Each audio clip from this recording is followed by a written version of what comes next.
Hello guys, welcome to another video.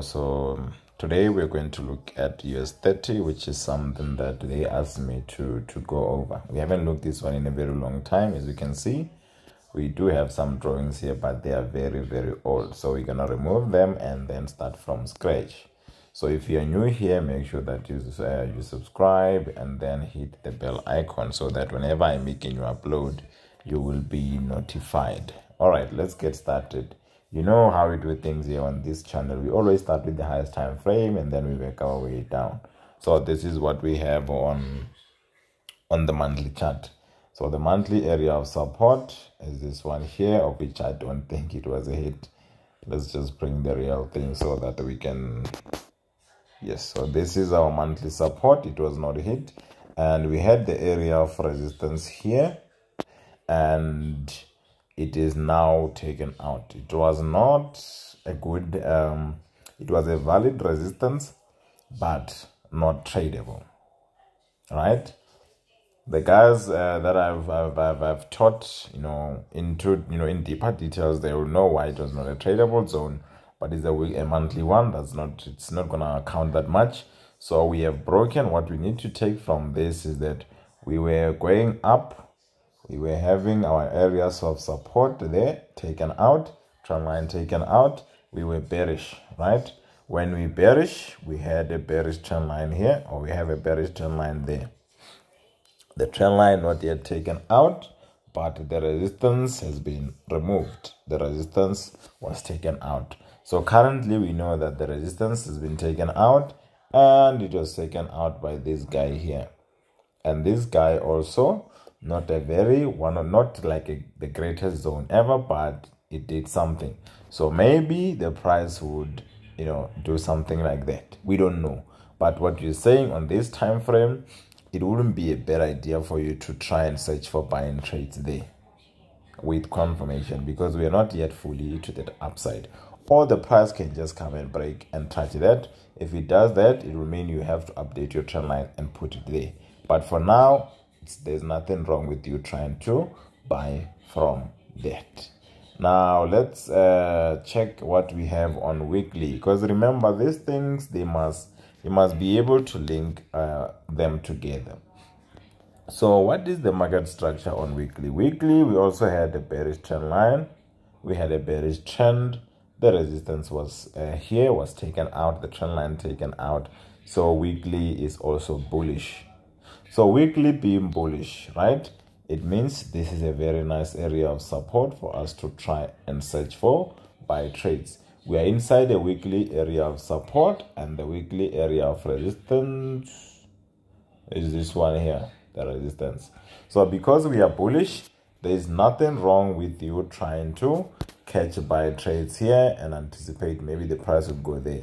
Because now if it goes to the downside, it means it will be coming inside that bigger monthly support that we just saw now on the monthly chart. So, but that, for us to get to that, we need to pass this one first. And this is also a good zone where you can search for buy trades. So first things first, if the price doesn't go up there, it will maybe go to the the monthly one before going to the upside. But this also has a chance to reject the price. So there's not a lot of things here for us to do. We just need to say we are at the support where we are also bullish. So meaning we can maybe we will get a rejection from that. So now we are on the what do you call this? The daily chart. On the daily chart, we had a very nice trend line here at some point, somewhere there. The trend line was there, and we had an area of support there. It was taken out by this area of resistance. So that's why if you watched, there was was not the last one, but the last analysis I made on Nasdaq, we were anticipating selling trades there. But there was something fundamentally that happened last week. I think is the one that caused this spike. But the price still reacted from around this, and it was a valid area for you to sell because of what we are bearish since we broke the bullish trend line and broke the area of support. So that's why we wanted to sell from that on Nasdaq. The structure that side and this side looks slightly different. I mean, slightly the same. It looks more or less the same. And then now we can safely say our daily is bearish, right? But the problem is that now we are inside what we call a weekly area of support. I hope you still remember that we are inside a weekly area of support. As much as the daily is bearish, if you are trading on daily, continuing to sell is not something that is a good idea, because of what we are inside a weekly support. So as when we are here, we can say that this is currently the support that is holding, and the trend line that we had as this one, right? And us having that trend line, we can say that maybe the price will be rejected from this, because remember, this is also the inside that weekly one. So maybe the price will get rejected from that, or maybe it will come and test this one before taking off. But this take off is not something that can be very, very long term, but we'll just see how far it can go. But this is possible. This is also possible, maybe until somewhere there. But we'll all see what we're gonna find when we are moving to the smaller time frames. So let's do H4 and see. H4 bearish. There is no doubt about that. So now it is approaching, because remember we need to keep in mind that structure that we saw on H4. I mean on weekly, that says we are hitting a weekly support. You know, there's nothing wrong, or it's not a bad idea if you are trying to search for buy trades when you get an opportunity to do so. And now this is what? This is the area of support that looks very nice. And if you look at how the price took off from it, it took off like that. So it's a very strong one. So maybe the price, because we're anticipating a pullback veil, so maybe the price can also turn from this. If it breaks, it means it will be going to maybe the daily one, the next one, which is this one here. Maybe it will do that. But any moment from where we are, any minute from where we are, the price might make a pullback like that.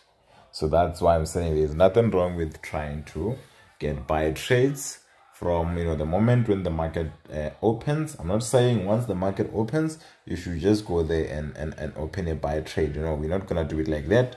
But I'm saying if you get a chance from any minute where we are, if you get a chance to go to the upside, there's nothing wrong with you searching for that. So maybe if you are someone that's very, very skeptical and you want to wait for confirmation, you can say, let me draw maybe let me put a bearish trend line there, and then you can say, I will wait for the price to break this and also move higher than this resistance. Then when it pulls back, I'll just mark this and plan to execute from there. That's also fine. You can do that for as long as you know that what I'm saying to you is that you know that from around where we are currently, you get a reason to go long. It's not a bad idea. But always make sure that you have what? You have your stop losses in place, simply because we saw that even on daily, we also said there's something like this is also possible. So if it happens that the price does something like this and you already have a buy trade, you're not gonna survive with this. It's just too much. You're not gonna expose your account like that. So that's what I'm saying. If you get a buy trade from where we are currently, from around where we are right now, from around there, you need to make sure that you have got some stop loss in place, just in case if the price does not take off like you are anticipating, then you know that you are always safe. And then if it takes off, you are, you know, you are cashing in. So but now, because there's a possibility that it can still come to this one, because of that, we need to make sure that we have got our stop loss in place. And we can say any minute from where we are, we can execute. And I said the safest way would be to wait for the price to take this out. Then you will be planning to execute there, and then you will do that. All right, so Mr. Tabang Mashilo, you are the one that requested this video. So the structure here, you can see that it's, in terms of the approach, it still looks the same. So because of where we are, as being inside that daily support, and approaching the H41. I would say if there was none of that nearby, you will be saying, because we're still bearish, I can sell from this. Can do that, because you can also see that it had a bearish rejection candlestick, but because the location currently does not allow us to take trades to the downside, since we are inside the support, it's not the safest thing to do. We are planning to take buy trades, but also we need to wait for the price to give us something before we can go in. We cannot just say because we are inside the support we will just go and jump in. So we're not gonna do that. So as planning to buy trades, we are saying maybe if it gives that, then we will buy from it after it has confirmed to us that it has broken the trend line and maybe moved higher than that resistance. That's when you will plan your buy trades from that newly formed support. All right, guys, so this is how you can, or this is what you can expect from this one, which is US30, the Dow Jones, right? And if you haven't subscribed, please do so. And then otherwise, I'll see you guys in the next video. Thank you, and good luck with your trading week. This coming trading week, make sure that you cash in there. Don't be greedy, man. Do not be greedy.